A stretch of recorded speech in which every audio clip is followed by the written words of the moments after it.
Hello sir sir ஒரே நிமிஷம் sir, நான் பக்கத்தில் வந்துட்டேன். வந்துட்டேன் சார். எவ்வளவு நேரம் தான் வெயிட் பண்றது? Sir sorry sir. ஏமா எவ்வளவு நேரமா வெயிட் பண்றது? சாரி சார், கொஞ்சம் லேட் ஆயிடுச்சு வரதுக்கு. இத ஒன்ன சொல்லிடுங்க. சரி போலாமா? சார் என்னம்மா? ரைட் புக்கிங் கேன்சல் பண்ண முடியுமா? ஏமா இத முன்னாடியே சொல்ல மாட்டியா? இப்ப வந்து சொல்ற? இப்ப திரும்ப ரைட புக் பண்ணி அதுக்காக வெயிட் பண்ணுமா? இல்ல சார், நான் உங்களை கொண்டு போய் விட்டுடுறேன். அந்த புக்கிங் மட்டும் கேன்சல் பண்ணிட்டு அந்த அமௌண்ட் எனக்கு கொடுக்க முடியுமா? நான் ஏன் அப்படி பண்ணணும்? இல்ல சார், பேமெண்ட்ல 20% ஆப் கமிஷன்லயே போயிடும். ஸோ அந்த காசை நீங்க எனக்கு கொடுத்துட்டீங்கன்னா எனக்கு கொஞ்சம் யூஸ்ஃபுல்லா இருக்கும் சார். சி வெக்கமா இல்ல? இப்படி குறுக்கு வழியில சம்பாதிக்க பாக்குற பொண்ணுக்கு எப்படிலாம் புத்தி போகுது பாரு. சார் அப்படி இல்ல சார். பின்ன இப்படி பண்றது தப்பு இல்லையா? தப்பு தான் சார், பட் என் சுச்சுவேஷன் அப்படி. நான் ஆப்ல தான் பே பண்ணுவேன். ஓகேனா வா, இல்லனா போ.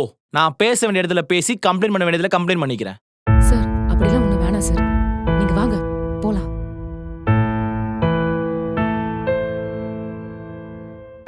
ஆப்லயே பே பண்ணிட்டேன். இனிமேலாச்சும் உழைச்சு சம்பாரி. கண்மணி, பரீட்சைக்கு பணம் கட்டிட்டியாமா? இல்ல பாட்டி, அதுக்கு தான் ட்ரை பண்ணிட்டு இருக்கேன். நான் ஒரே டல்லா இருக்கேன். அதெல்லாம் ஒண்ணும் இல்ல. நான் ஒரே காய்ச்சலா இருக்கு. அதெல்லாம் ஒண்ணும் இல்ல பாட்டி. நீ முதல்ல ஹாஸ்பிட்டல் போ, நல்ல உடம்ப பாத்துக்கோ. வரட்டுமா? ச்சே, படிக்கிற பொண்ணா? படிக்கிறதுக்காக தான் கேட்டிருக்குமோ? காய்ச்சல் வேற இருக்கும் போலியே. அவசரப்பட்டேனே. ஏமா மா, சாரிம்மா, உன் சுச்சுவேஷன் தெரியாம அந்த மாதிரி பேசிட்டேம்மா.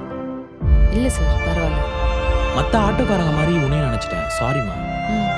இந்த கேஷ் வச்சுக்கோமா ப்ளீஸ். இல்ல சார் வேண்டாம். ரைடு கேன்சல் பண்ணாலே அந்த காசு வாங்குறதுக்கு மனசு வராது. நான் உழைக்காம சம்பாரிச்ச காசு சார், இது எனக்கு வேணாம். ஏதோ என் சுச்சுவேஷனால இப்படி பண்ணிட்டேன். உங்க மேல இது தப்பு இல்லை.